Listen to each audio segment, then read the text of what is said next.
magaalada Nairobi ee caasimadda dalka Kenya gaar ahaan garoonka diyaaradaha Jomo Kenyatta ayaa geeka Soomaaliland ka dhawaayay wafduus hogaamiyay madaxweynaha dowlad goboleedka Koonfur Galbeed Mudane Cabdicasiis Xasan Maxamed Laftagareen oo qayb ku hayeen wafdiga iyo xubno ku tirsan golaha wasiirada dowlad goboleedka Koonfur Galbeed Manshal Hirna dhawaayo madaxweynaha wasiiro siyaasiyiin madax ku socotay safaaradda Soomaaliya iyo qaybo kale bulshada Soomaaliyeed ee ka nool dalka Kenya iyo madaxweyne Cabdicasiis Laftagareen ka dhawaayay garoonka diyaaradaha Jomo Kenyatta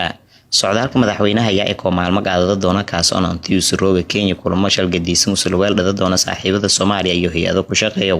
mashaariicda horumarineed suusan kula hadalay sidii lan kordhiyay ilaa mashaariicda horumarineed ee ku socda gobolada Baybakol iyo Shabeellada Hoose madaxweynaha dowlad goboleedka Koonfur Galbeed Mudane Cabdicasiis Xasan Maxamed Laftagareen oo warbaahinta kala hadlay garoonka diyaaradaha Jomo Kenyatta ayaan ku mahadnaqay dadkii ku qayb galay hadhawaayo Jaymeenu tilmaamay maalmo usurooga Kenya intiis kulamo shalgadiisan laweel dhada doona saaxiibada Soomaaliya iyo bulshooyinka Soomaaliyeed ee hawjada Koonfur Galbeed sidoo kale hadala horumarinta deegaanada Koonfur Galbeed Soomaaliya jaariyada Koonfur Galbeed Kenya Nairobi joogto safaaradda Soomaaliya shacabka reer Koonfur Galbeed siyaasiyiinta aqoon-yahanada dhalinyarada ururada bulshada ganacsatada gabdhaha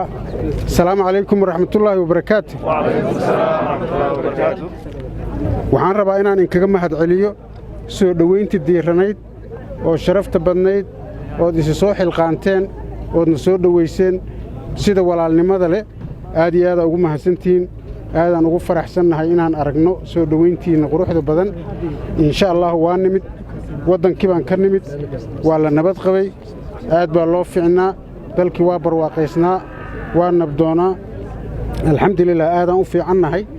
arrimo shaqaan u nimid hadduu ilaahay yiraaho waqti baan joogi doonaa shaqadaanada marka qayb ka mid ah ka tihiin jaaliyadda waana kulmi doonaa waa arki doonaa waa is arki doonaa si gooni ahna waa u dardaarmi doonaa adinkana shaqada aad inta ka hayseen oo dadkiina iyo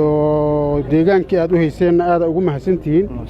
insha Allah hadduu ilaahay yiraaho wada shaqayn joogto ah